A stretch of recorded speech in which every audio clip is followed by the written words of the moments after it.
You can get faster in every single race without swimming harder, just by fixing your streamline. Think about that for a second. No extra training hours, no added fitness work. Just mastering the static posture you'll hold every single time you leave the wall. Because the moment you push off from the wall or start from the blocks, you're at your maximum speed, faster than you'll ever swim on the surface. The real question is, how much of that speed are you actually keeping and how much are you throwing away with the sloppy streamline? Because here's the reality. If you're losing even half a body length on every wall, that's the race. It doesn't matter how strong your strokes are, you'll always be playing catch up. And that's exactly what we're fixing today. By the end of this video, you'll have a simple checklist you can run in your head from every wall. And I'll show you why Streamline is the easiest place to gain speed and most importantly, how you can start training it today. Streamline is the fastest part of your swim. And deep down, we all know it. It's one of the very first things you're taught in Learn to Swim lessons, and it's the word age group coaches spend half their lives shouting across the pool deck. Just streamline. And yet, as swimmers get older, many completely ignore its development. And that's a huge mistake, because streamline is free speed. Even when executed perfectly, it doesn't cost you any extra effort. But it can give you a half a body length or even more every time you leave the wall or the blocks. And what makes it even more important is this. Despite spending only a moment in Streamline during a race, except in breaststroke pullouts, Streamline defines the entire length of the pool. You will never move faster than the instant you push off the wall or dive into the pool. From that moment onward, drag is slowing you down. The swimmer who holds Streamline the best isn't just the first to the 5-meter mark. They're starting every phase of the length at a higher baseline speed. And that's the real game of swimming. It's not about generating speed, it's about maintaining it. The walls are where that velocity is created, and Streamline is the difference between carrying momentum or bleeding it away right from the beginning. And let me put this in real terms. How many times have you been swimming next to someone who gained a full meter on you from every wall? Not because they were fitter or faster, but because they simply shaped their body better. And this isn't just at the age group level. Even at the elite level, it still makes a difference. Watch any race from Leon Marchand. We can be fairly certain he doesn't have the absolute strongest legs in the field. But watch carefully. On every wall, before he even starts dolphin kicking, he's already gained half a meter on his opponents. And that's because of his streamline. So yes, some swimmers are naturally better at this. Their body shape, their mobility, their length, all of that helps. But here's the good news. Streamlining ability isn't fixed. Every factor that makes it better can be trained if you know how to approach it systematically. And that's exactly what we're going to do in this video. And if you like deep dives into swimming technique and training, I think you'll love my free ebook, Training Principles for Master Swimmers. It breaks down the exact principles I use with all my swimmers, not just for streamlines, but for every part of your race. And you can grab your copy from the link in the description. Now, let's start with the first part of our checklist, the body line. And the first thing you need for a great streamline is a truly flat body line. And you can't change your bone structure, but you can improve your alignment massively. And the number one goal is body control and mobility, flattening both your back and front side. And that means your hips are tucked under, you're in a posterior pelvic tilt, the ribs are held in instead of flared out, and our arms are overhead as an extension of our body line. And here's a quick test you can do right now to check if you have the mobility for good streamlining. Stand with your heels 2 or 3 inches from the wall. Lean your back against it and completely flatten from the base of your skull to your tailbone. Everything in contact with the wall, no gaps. Now lift your arms overhead in the streamline until they also touch the wall. Did you lose contact anywhere along your back? If you did, that's a sign your mobility is limiting your streamline. This is the torso position you should be able to hold in the water. And if you can't physically get into it on land, you'll never hold it in the pool. So how do you fix it? 2 simple exercises will get you started. Extension hangs. Hang from a bar and position your legs slightly behind you. Your goal is to extend your spine as much as possible. And dynamic bridging pullovers. Lie sideways across the bench so your upper back rests on it. With straight arms, perform a pullover while actively pushing the hips down, creating a bridge from your body. And with both of these exercises, use extreme caution. Mobility is about controlling and owning the range of motion. You should never just rely on your body's passive structures. Instead, control the movements with your muscles. If that means starting with only 3 centimeters of extension, then that's exactly where you should begin. And here's the reality check. Especially for master swimmers, it will take time.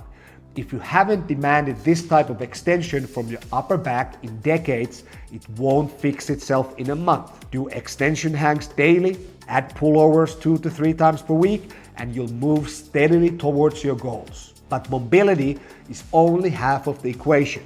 You also need core control. And there are multiple exercises for this, but a classic one is the Streamline hollow body hold.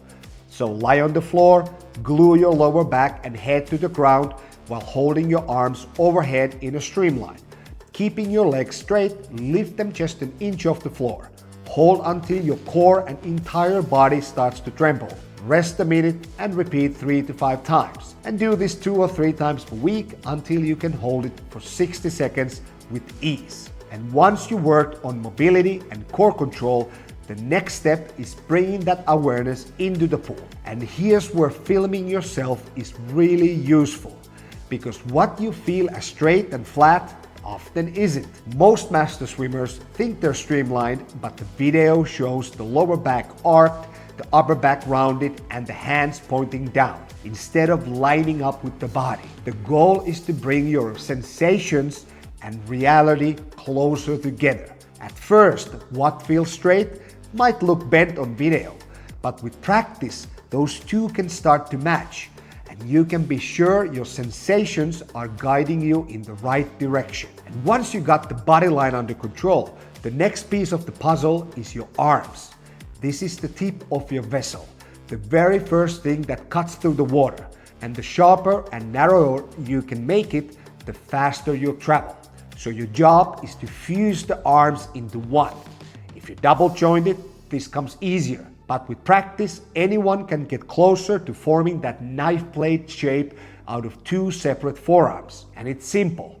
As you lift your arms overhead, and don't worry about head position yet, push your forearms completely together. Palms are stacked and elbows pressed in. The closer you can get the elbows, the better. And yes, you can work on this on dry land, and hanging is again a key in making structural changes, but the real practice happens in the pool. The truth is, most swimmers don't streamline this way even at the Olympic level. And why? Because it's uncomfortable. But after some deliberate practice, it takes no more effort to hit a tight, unified streamline than it does to throw your arms together loosely. The hard part is, when the sets get tough and fatigue kicks in, streamlining is usually the first thing people let go. But after watching this video, you can be different. Build a habit of streamlining tightly from every wall until it becomes automatic. Now, from every wall, no matter how tired you are, you hit that perfect streamline. We've built the foundation with the body line and arms. Now for the last piece of the body position puzzle, the head. And this one is more about fine-tuning than fundamentals.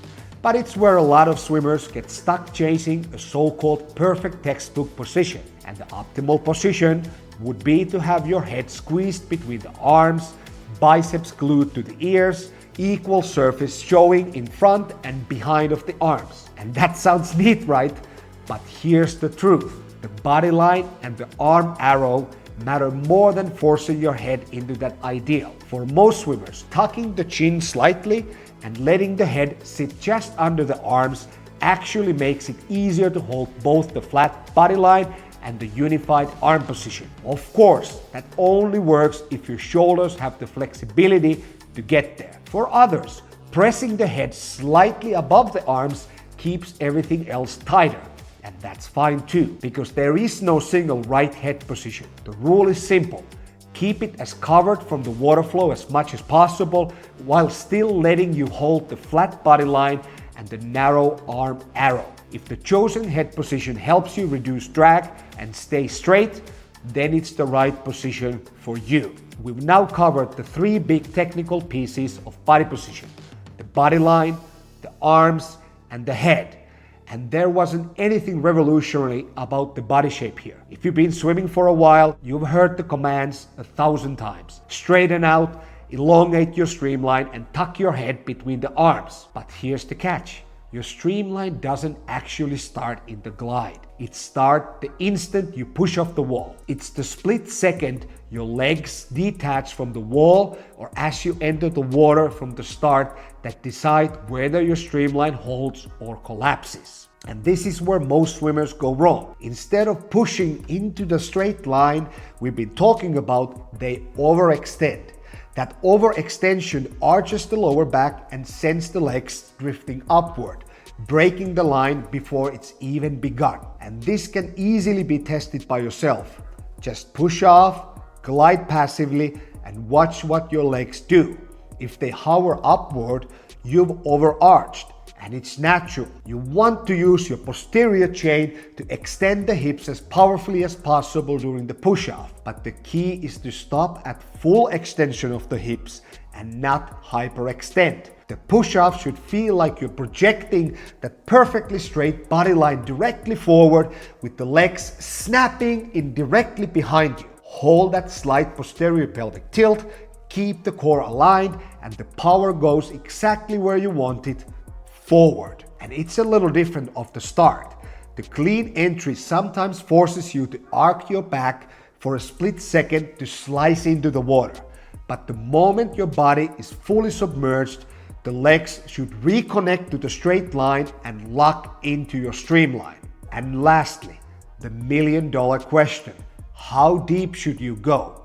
And the answer is, it depends on what happens after your passive glide. If you're one dolphin kick and up kind of swimmer, you can afford to glide deep. But if you're doing a breaststroke pullout or you got the ability to extend your glide with strong dolphin kicks, then the general rule is simple. You should probably be going deeper than you are now. And here's why. Going deeper reduces the wave drag you create near the surface, which means you can hold your velocity longer. But there's a trade-off. The deeper you push, the longer it takes to angle back up to the surface. So how do you find the sweet spot? Off a start, you'll naturally go deeper, so the key is not to change direction too sharply.